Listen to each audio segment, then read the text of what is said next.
jour du Fils de l'homme, Dieu accomplit sa promesse de bonheur et de justice. Frères et sœurs, paix et joie. Bonne année liturgique, c'est.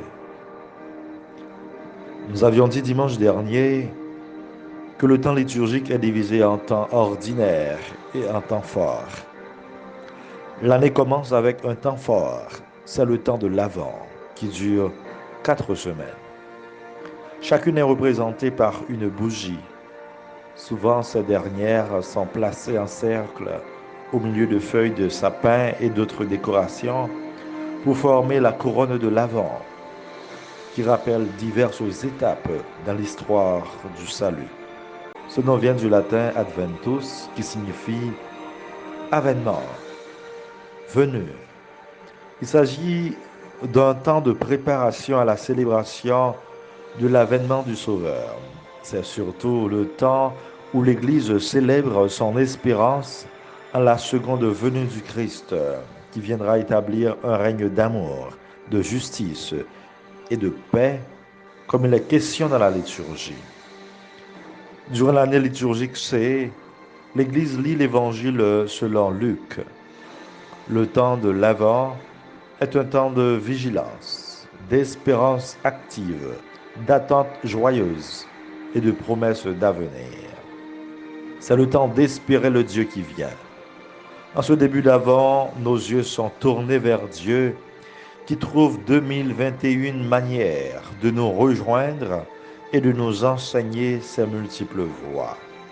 Elles sont de toute justice, amour et vérité, et elles nous plongent en plein dans l'espérance du Messie qui vient et qui reviendra à la fin des temps.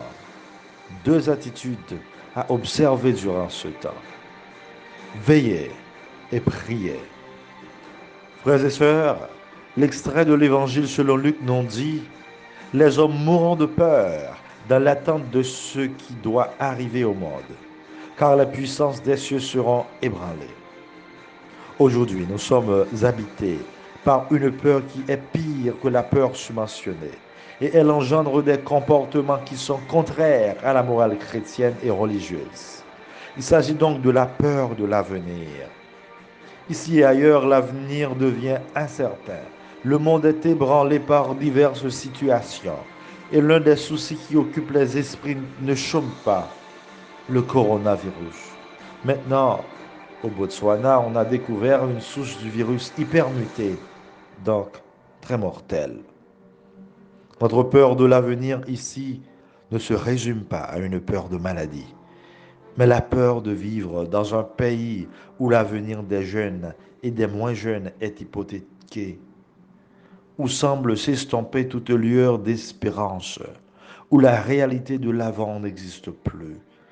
Il semble ne pas y avoir la possibilité d'espérer que l'amour et la vérité se rencontreront, où la justice et la paix s'embrasseront. Le temps de l'Avent nous invite à être attentifs aux signes des temps et de prendre la décision de faire un pas en avant.